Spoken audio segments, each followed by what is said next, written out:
Dion, is it good if the 14th man on your bench out of 15 is a college basketball unicorn?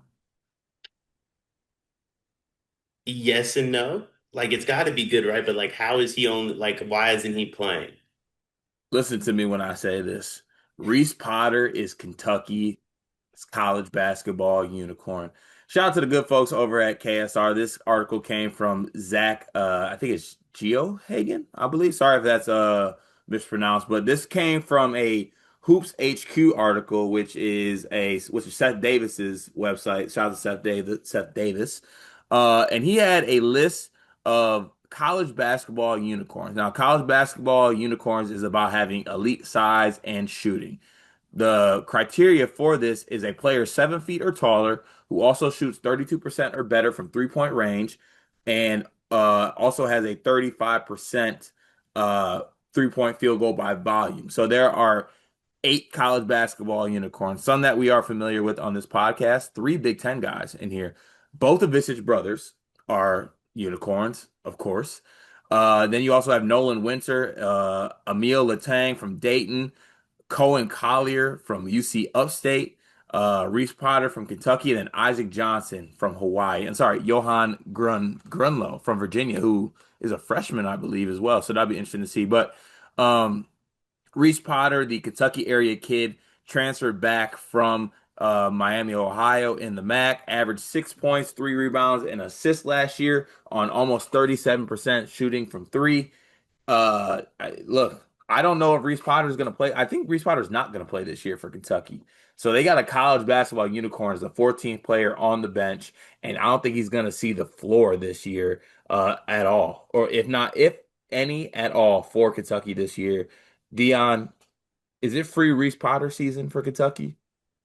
I mean, listen, it might need to be. The way well Yelovich like apparently had like a rough first practice too, so maybe that's how Reese Potter gets in the game. 7-1, you shoot 36% from three last year. Like you should be able to play a little bit, but with that in mind, where? JQ, Mo Diabate, Yelovich, Malachi Moreno, he who shall not be named, Brandon Garrison. Like there's just this is a very deep team. I don't know where he plays, to be completely honest, but hey, man, like 7-1 and you shoot 36% from three. I do agree with the unicorn standpoint. He probably just needs to work on, defense and rebounding, and then you're talking about like not just playing on Kentucky. If you're 7-1, you can rebound and you can check, and then you go down on the other court, you shoot 36% from three, a la Quentin Post, you will be playing at the next level. Dion, how's your job going? Beginning of the school year, everything's like a little up and down. One of the biggest issues we've had is we can't find any uniforms for our girls' sports teams. Mm, that's a difficult thing to find a solution for. I know damn well all about that because I got a daughter that just turned 2. She's into sports and she's already outgrowing every little piece of sports apparel she had. Thankfully, I know Clara Kate Creations. Clara Kate Creations was started by a former high school teacher who quit because it wasn't cost effective to send new twins and a 2-year-old to daycare. She found it easier to make girls' sports apparel than finding it to buy. And I am so thankful that she exists because if we have an old shirt of Murph's that she's outgrown, we can send it in and she takes that piece of apparel that means something and upcycles it into an outfit that Murphy can now wear as she grows up. She makes great stuff. It's honestly kind of like your fullback's wife, Kyle Juszczyk. Is that how you say it? She does that, but honestly, I think Clara Kate's coming for Mrs. Juszczyk's job. I love that. I'm a big Juice guy, love his wife, love Claire Kate even more than both of them, though.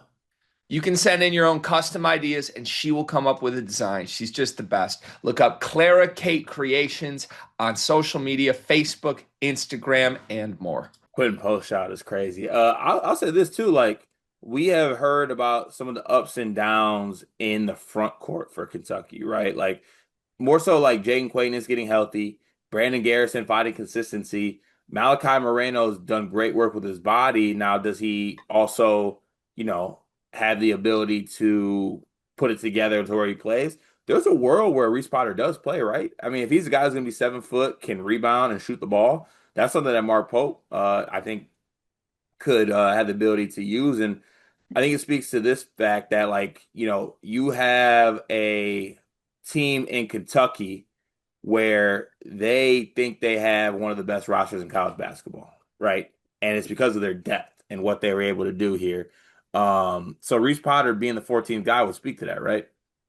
Yeah, I mean, deepest team in the country, straight up, like deepest team in the country. I've said a few times, I don't know how many like actual like next level guys are on this roster, but with that in mind, it's very easily the deepest team in the country. Reece Potter is one of those reasons. Another reason we never really hear about Jasper Johnson, like he's a former like high level recruit who we never really hear about. Reece Potter is a 7'1" center who shoots 36% from three. We don't really hear about him.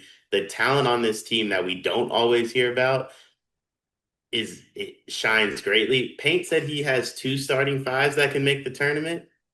Is that what that was the exact quote, right? Yeah. Kentucky has three.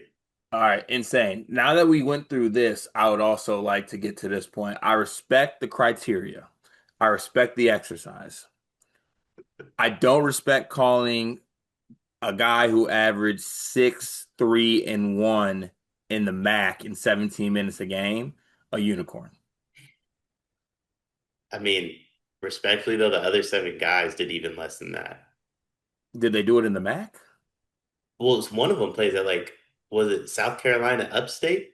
Yeah, it's a little. That's a little. All I'm saying is that in 17 minutes last, this is also a guy who's 7 foot and hasn't shot. He shot above 45% from the field once. Oh, that's because he shoots a lot of threes.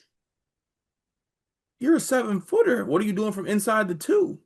Listen, I'm not saying he's perfect. He's clearly got problems. I think there is potential there with Reece Potter. It's just I can't get through this video without being like, we're calling Reece Potter a unicorn.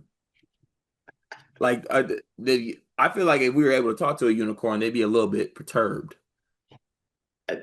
I will say that I do love both the Visage brothers being unicorns, by the way, runs in the family.